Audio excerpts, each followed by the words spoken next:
Hallo internet, good day, goeiedag. Lekker dat julle hier by ons kan julle tyd deurbring. Thank you for spending some time with us. I have the blessing and the fortune of introducing a long video. And after a bit of consultation with Koos, I suggested let's do it in a mini-series. So this will be episode 1 of this mini-series. But before we get there, I'm just want to put a bit of background. Koos, earlier this year, 2023, had the pleasure of joining Reinhard Hartzenberg on a trip from Natal, from Durban, all the way to the Kalahari. They accompanied Peter Williams of 32 and a few other lads and found themselves there on a farm with the express purpose of recording 32 Battalion oral history. Now, this particular mini-series, the material from this was recorded by Reinhard as part of a project for the KwaZulu-Natal government. So you have to know that beforehand. I'm telling you that we have been honored by Reinhard and the KwaZulu-Natal government that we may share this material on Legacy Conversations. This whole series is about Ops Askari that took place in December 1983. So please join me in thanking Reinhard and also all the participants of this mini-series. If you look down in the description box below, you will see the links to the KwaZulu-Natal site where all these and other recordings can be found. Once again, we thank Reinhard and also the KwaZulu-Natal government for allowing us to air this material.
Okay, it's 25th of March 2023. We're at Toevlug Camp and we are 32 Battalion's Reconnaissance Wing. My name is Peter Williams. We're discussing Ops Scurry, which occurred in December 1983. I think that Ops Scurry was one of the culmination of a long process of 32 Battalion operations that took place. I think for the first time 32's reconnaissance wing was given the authority to be able to move the way they wanted to and in the manner that they'd been taught how to move. We had a briefing in Amahani about the operation in broad strokes, and we were told to prepare equipment and prepare vehicles, and we were going to leave on a certain date in early December. There was a lot of rehearsals and training that took place before we were due to leave. And there was one or two incidents that occurred before we left, and we're just going to discuss that first. So early on, with us preparing for this operation, I think a lot of people were under pressure. Everyone had to produce, and we had one of the national servicemen signallers that were a little insubordinate, and he was being difficult about the operation, and I personally think he was worried about going on operations, and he hadn't been on operations. But he was kicked out of his normal quarters, and I think he had to go and stay in the bunker close to the 5 Browning. And then things got worse because he wanted to not go on the operation. The signaller was of vital importance to us because we used Morse as a means of communication, because we felt it was more secure and it was a much stronger way of communicating and being able to get signal through to each other.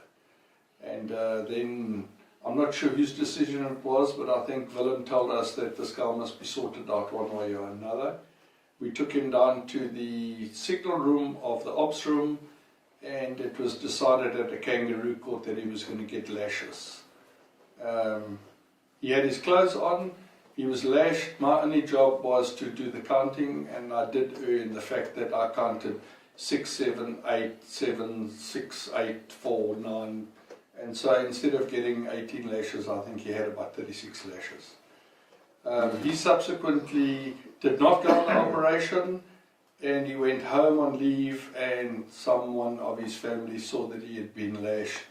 He got taken to a padre or his church, and a board of inquiry was started, and the following year Kevin Sade, myself, Barry Vermeulen, Willem Rutte, and a couple of others were taken down to Windhoek for court-martial, of which I think we got off very lightly. I got a reprimand, Kevin Sade got a fine, Willem Rutte got a fine, and I think when they got back to the unit in Rundu, they were given a loan, regimental loan for the amount of money it cost for the fine. So that all occurred before Ops Scurry. I think that the guys, the difference with Ops Scurry was that we were going to go in on vehicles, and I'm speaking under correction, but I think we had 4 Buffles and 2 Mogs. The one Buffle had a 5.0 Browning with an anti-aircraft mounting on it, and that was the vehicle that I was designated to travel on, and the 5.0 gunning was a guy called Corporal Fick. Just before the operation started, we were given a SWAPO capture that was the Northeastern Political Commissar, and his nickname was Johnny Skyhawk, and he travelled in my vehicle. When we left from Amahani itself, we went straight up to Obikik, which was a known route to us, and then at the border we turned east along, and we were going to go straight along, and from there the plan was to go up to Lagouche de Elephant, which is a big watering hole, like a small oasis, which is west of Savati, and from there we were going to go further all the way to Yondi, which was the tactical headquarters. There was an automatic ambush arranged by Willem and Piet Nokia along the cut line itself, and it was obviously initiated with claymore mines, and there was mortar bombs going off, and I think everyone in the convoy thought that it was a real attack, and we all deployed in extended line. I know the 5.0 Browning went to the front, and although we weren't shooting too many things because we didn't have any targets, we did engage in fire and movement, and we were moving forward. So I think at this point, let me just introduce the other members of the panel and just see what their stories are up to the automatic ambush. Where do you want to start? Who's next? Can I start? Yeah. Now, Peter, thank you. Peter sitting there, he was our team leader. And so basically all that we know is what Peter will all the time give the orders for. And we was quite busy. Ops Askari, according to me, we were right through the year of 83, through 83, and that period. It was like a preparation for Ops Askari. And it also prepared us as operators to, I would say, to get emotionally and our minds right. All the events that happened through that time was really like a real, what is the word, preparation for Ops Askari. And so that was, for us, everybody, I think it was quite we know it was quite a big ops coming. And it's quite a thing to prepare yourself for. But that was how I experienced it. And we know we all were very confident guys. You know, we will work together for a long time, a long period. So it was quite an exciting time. Okay, I'm Henk Maritz. I was known as Henk Maritz, but my real name is Hendrik Maritz. And I joined 32 at 1982. In 1983 I joined the reconnaissance wing. And I was, so basically from 83 I was with the reconnaissance wing. Okay, my name is Blaans Marx. I was a national serviceman at that time. And I joined Peter and Willem at the reconnaissance wing in 82 until in 83. Yeah, I was privileged to went with him on Ops Askari, ja.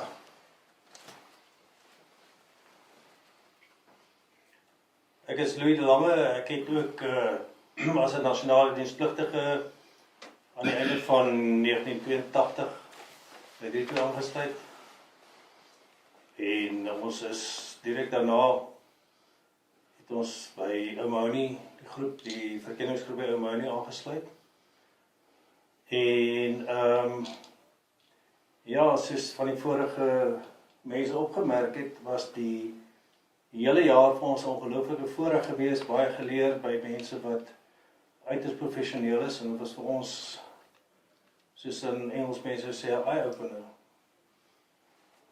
En ons het aan die einde van daardie jaar op Askari gedoen, en ek moet sê van my persoonlike ervaring, omdat ons reg deur die jaar gereeld gekom het, voorberei het, operasie gedoen het, teruggekom het, voorberei het, operasie gedoen het, ek persoonlik nie noodwendig die absolute significance, dit was vir my nog 'n operasie geweest, want ons is gefokus, jy doen 'n sekere voorbereiding, jy berei voor vir iets wat jy gaan doen, en so daai voorbereiding gaan doen, en vir my persoonlik was dit nog 'n operasie wat opgekom het. En ek moet sê, en ek dink dit was deel van die sekurheidsomgewing waar ons ook beweeg het, is dat ons nie noodwendig vooraf totaal kennis gedra het van die belangrikheid of die omvang of die impak wat 'n sekere operasie mag hê nie. Vir ons was dit net nog 'n operasie wat ons gaan doen, en jy het hom gedoen, soos ons elke vorige een gedoen het. Jy het geweet wat jy moet doen. Op daai stadium was ons natuurlik nou al baie meer voorbereid geweest, baie meer gemaklik met die omgewing waar ons is, baie meer vertroud met dit wat van ons verwag word. En ek dink vir my persoonlik as 'n nasionale dienspligtige, op daai stadium het ek al as 'n wat ons noem 'n 2B van 'n stiek, wat ons het genoem het, opgetree. So vir my was dit net, hier's die werk wat gedoen moet word, dis omtrent die omgewing waar ons gewees, en hier's die goed wat ons moet gaan doen, en die voorbereiding daarvan ons doen. En ek dink ons was ongelooflik deeglik gewees. As gevolg van die leiergroep, Willem Ratte, Peter Williams, die ervare mense, ek dink wat vir my altyd nog bygebly het, die absolute deeglikheid waarmee daai voorbereiding plaasgevind het. En ek dink die boodskap wat ek wil oorbring, of dit wat ek wil sê hiermee is, dat vir my persoonlik was dit net nog 'n operasie, en hier is wat ons moes doen, en ons het deeglik voorberei, en was gereed om te gaan waai in ons, en te gaan doen wat ons moes doen. Okay, so I just want to ask Louis something, because he's explaining how they were in the reconnaissance wing. Won't you just explain to us where you guys came from, where you did your training, and how you got, where did you start as a national serviceman, and how you ended up in Rundu and 32 Battalion?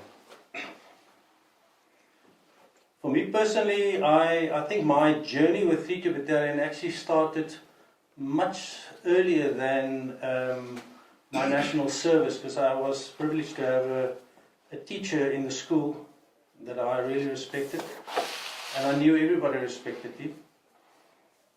And the thing that made him different was his bearing, his attitude, and his confidence that exuded. And most of all,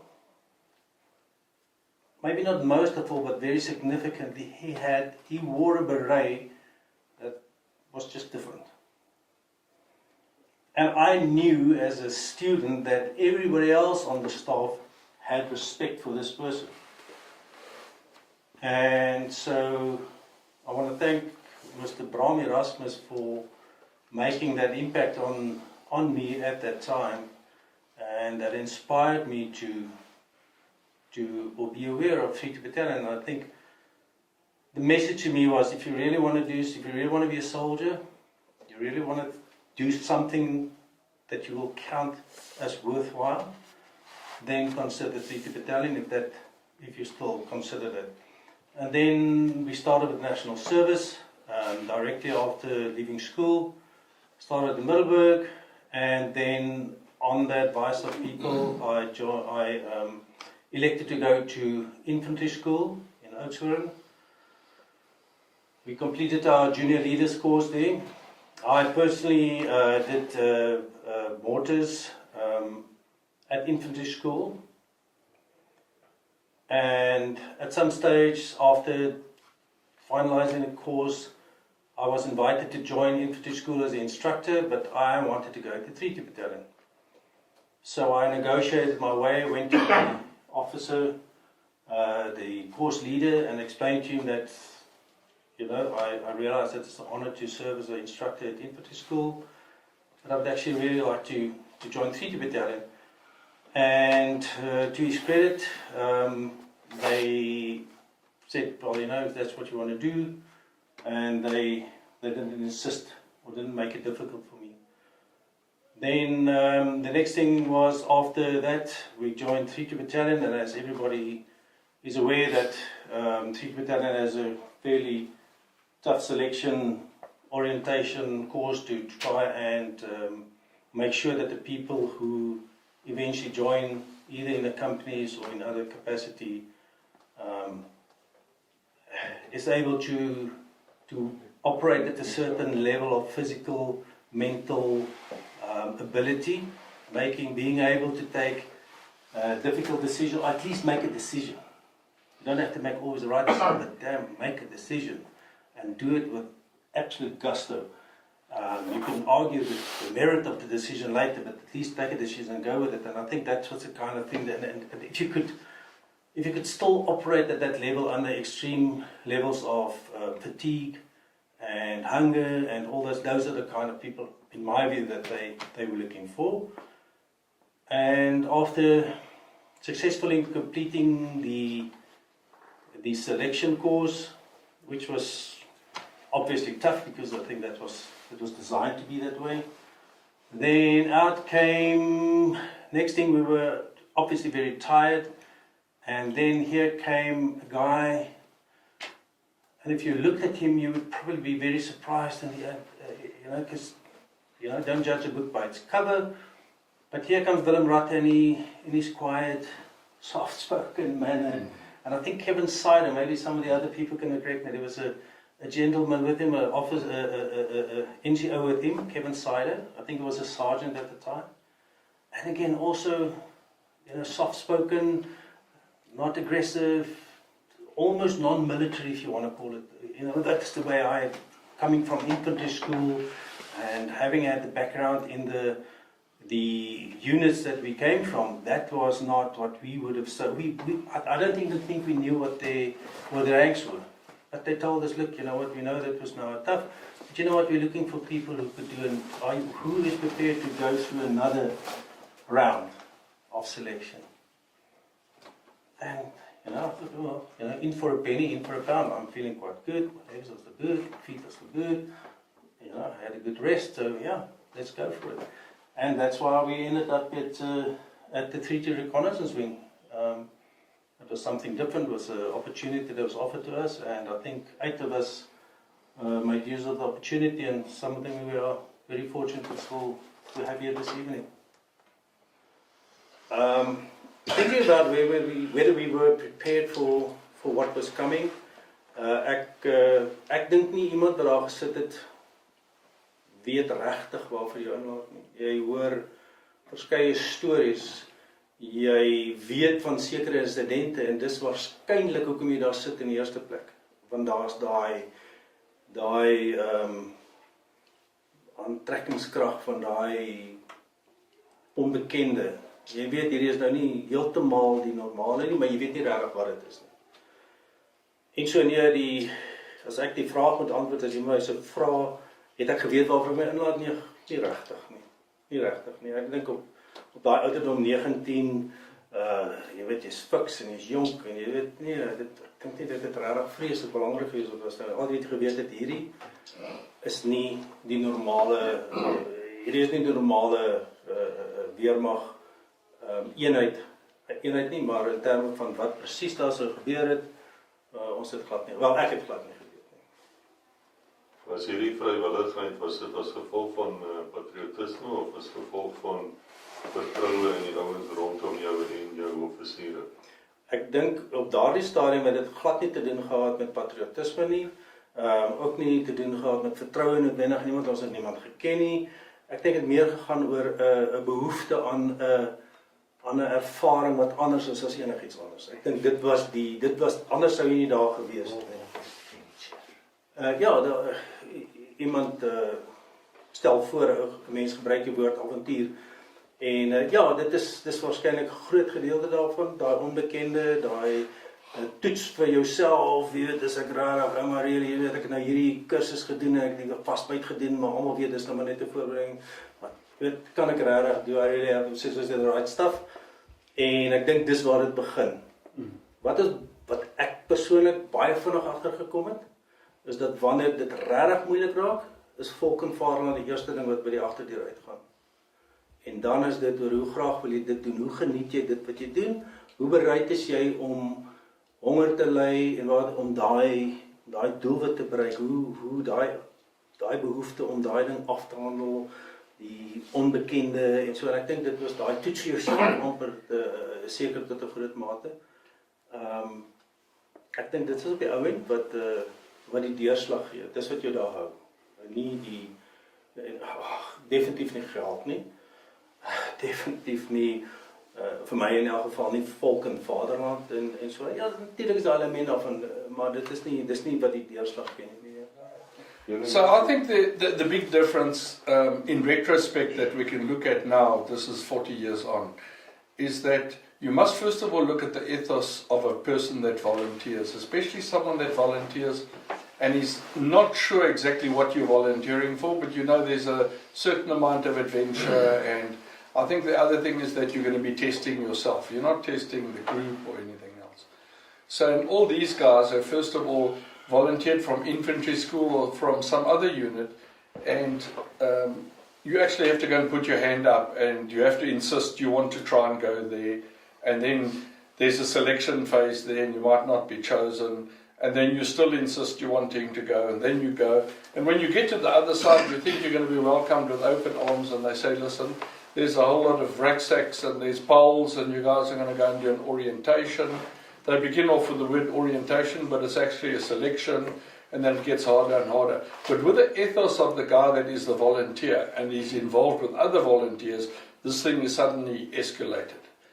And then I think, so that is Buffalo, 32 Battalion, and then you get asked, you've come this far, you've done well, but do you want to test yourself the extra mile?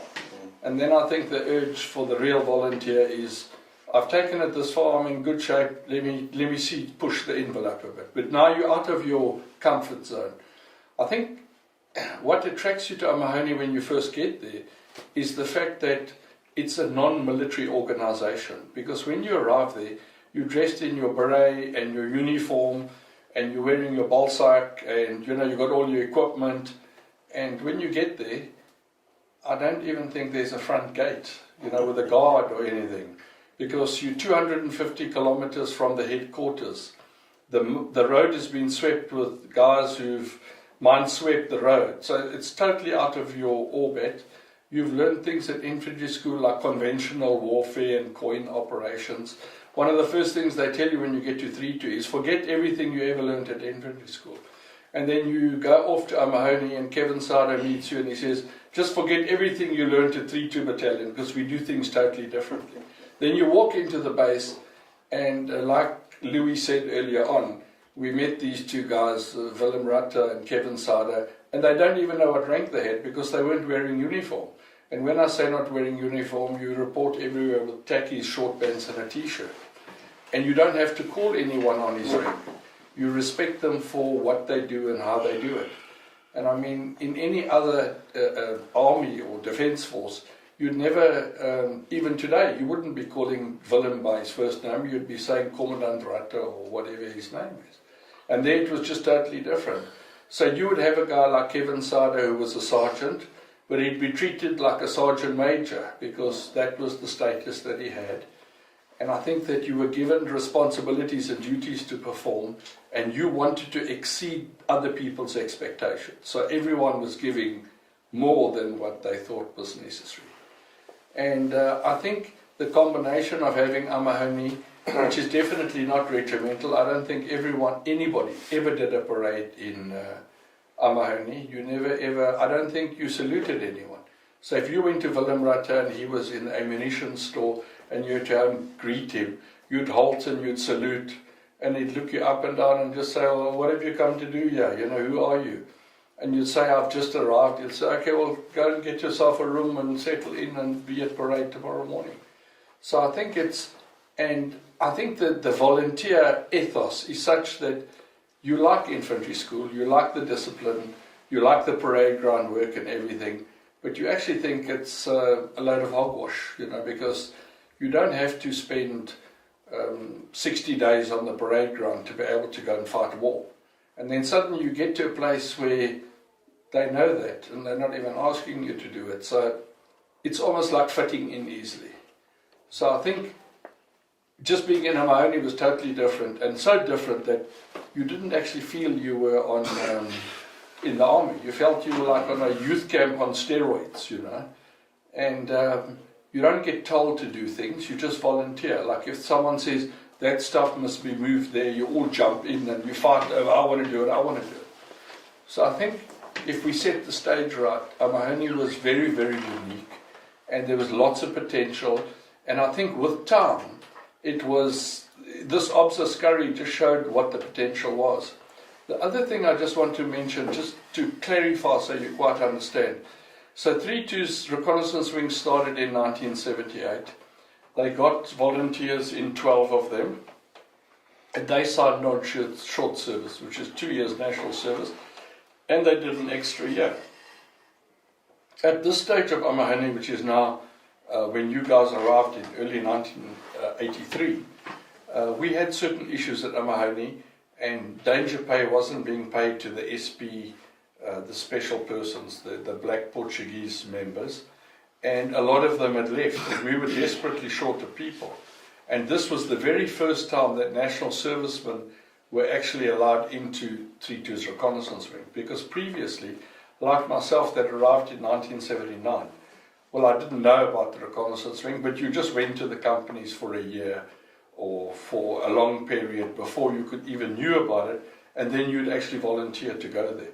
So I think this group was very unique, and they were very privileged that they actually went from infantry school, they got into 32, they did 32 selection, and then they were asked if those who wanted to go could go.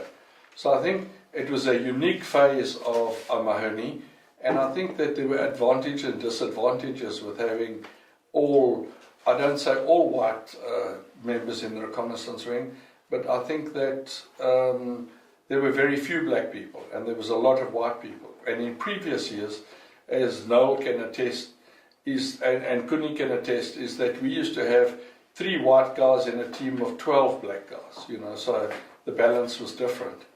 And it didn't make any difference that they weren't experienced or anything, because we started with a thing called cadre training.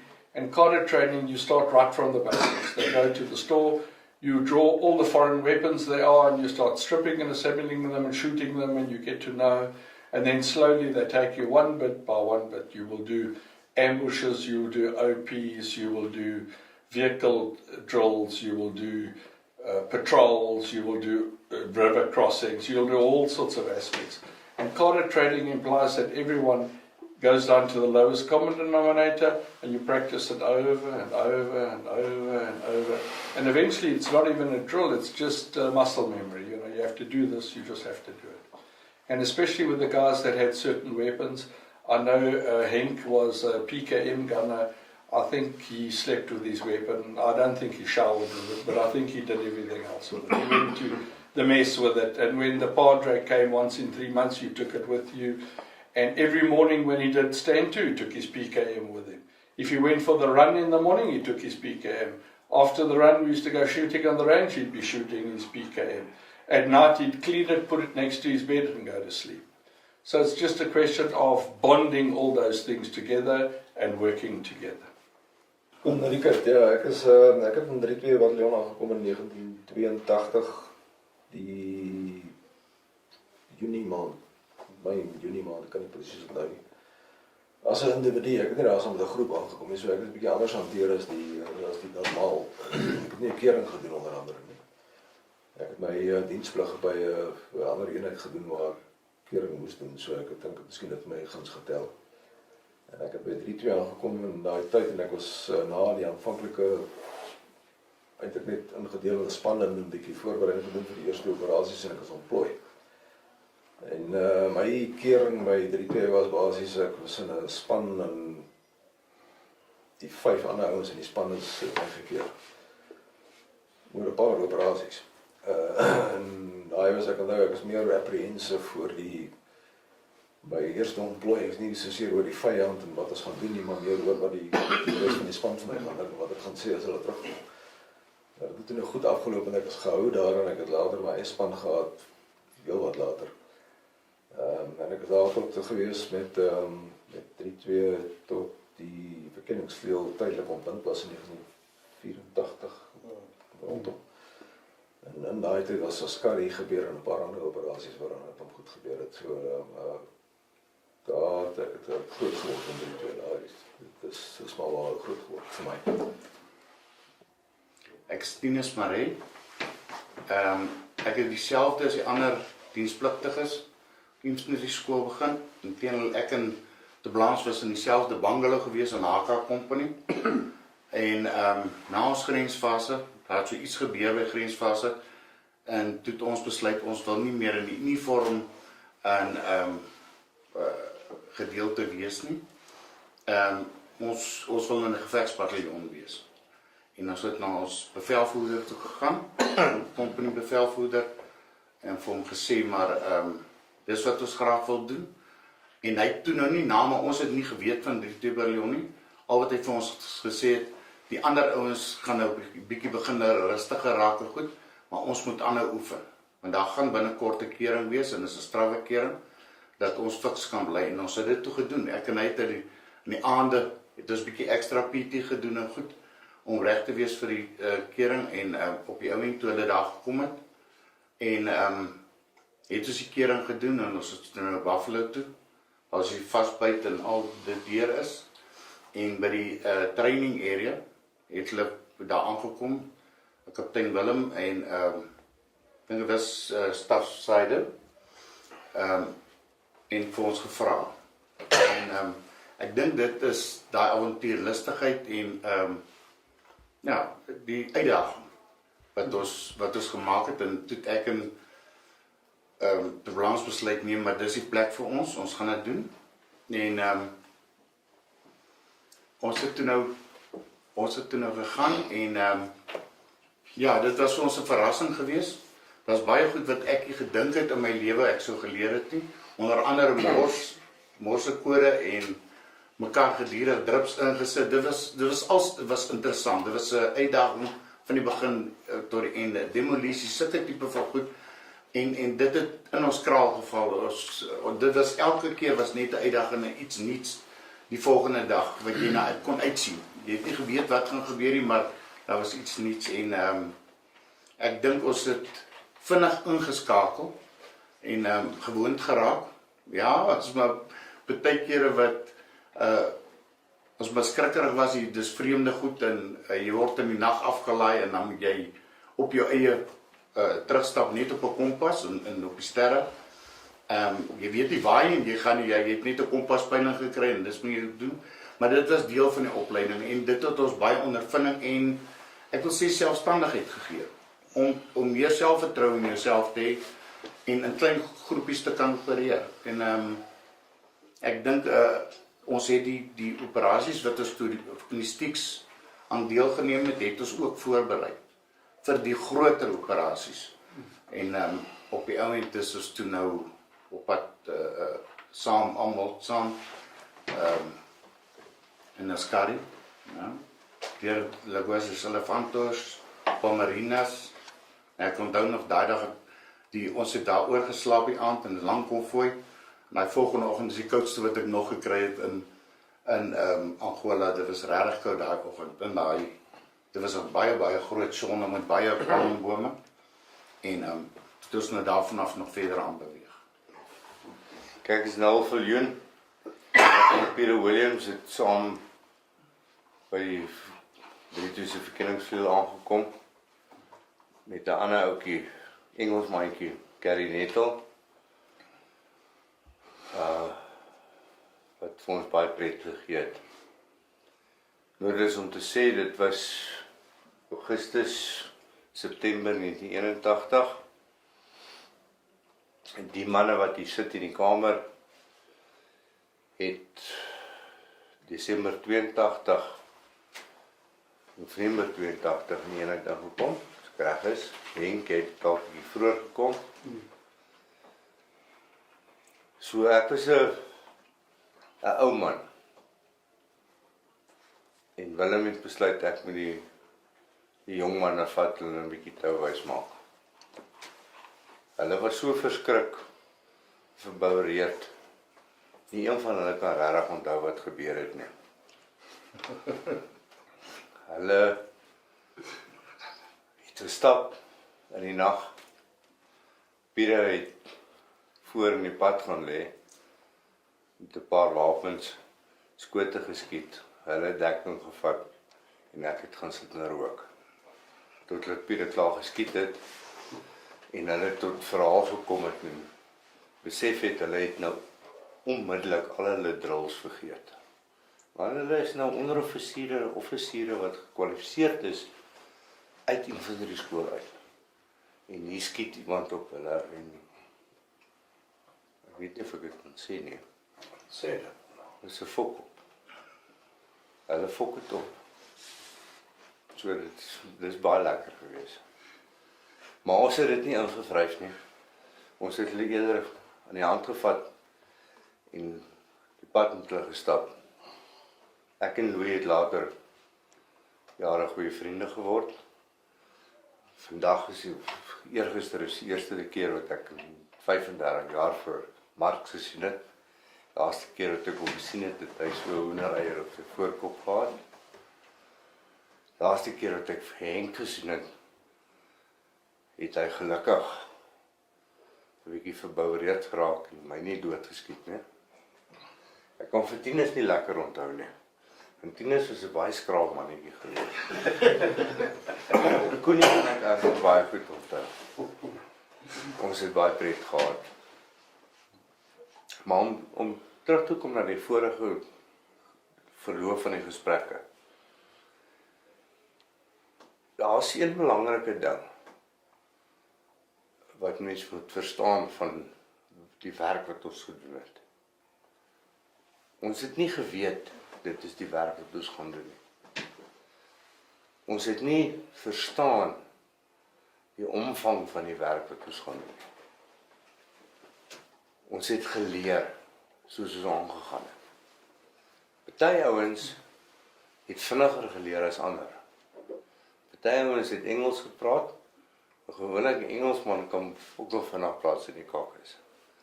Boere praat 'n bietjie stadiger as hulle in die moeilikheid is. En vir ons moet ons dit nou gewoonlik ook oorvertaal in Engels in. Spesifiek as jy nou met 'n chopper pilot praat. So die video's wat 'n mens sien, die footage wat jy sien, wat jy dink dit is wat die oorlog was. Dit is nie hoe dit gewerk het nie. Nie een ou in hierdie kamer gaan vir jou sê hy was nie bang. Nie een ou hier gaan vir jou sê hy het ooit amper in sy broek geskyt. Die realiteit is, ons het 'n fight gefight wat ons nie regtig verstaan het nie. Die verdere realiteit is, ons het 'n fight gefight met tools wat nie dieselfde was die vyandsinne was nie.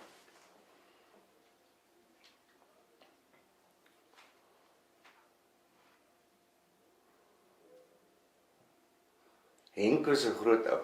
Hy is nog steeds 'n groot ou. Dis 'n fris een. Hy kon na masjiengeweer vashou. Ek is nie so groot soos hy nie. Ek het 'n kleiner masjiengeweer gevat. Maar saam kon ons 'n effektiewe vuur op die front sit. Dis maklik om stories te sit en vertel. Ek kan baie stories vertel. Baie snaakse stories. Mense wat hardloop, mense wat val, mense wat omdop. Wat. Maar om jou maatjies te verloor, is nie lekker nie.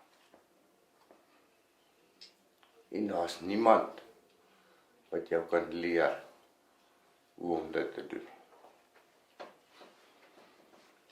Peter Williams is een van die ouens. Hy sal dit nooit sê nie. Hy sal nooit erken nie. Maar hy is een van die ouens wat ek van weet wat meer maats verloor het as ander ouens.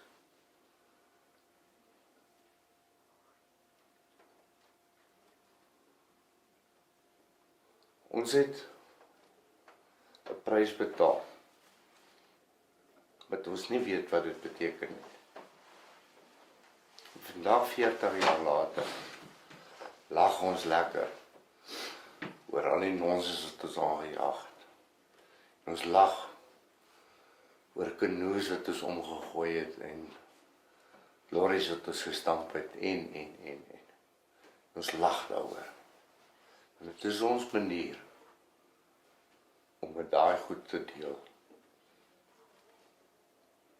Maar hierdie manne wat hier sit, as jy hulle luister wat hulle vir julle sê, dan sê hulle hoor hoe bang hulle was. En nie een van hierdie ouens wat vir my sê hy was nie bang.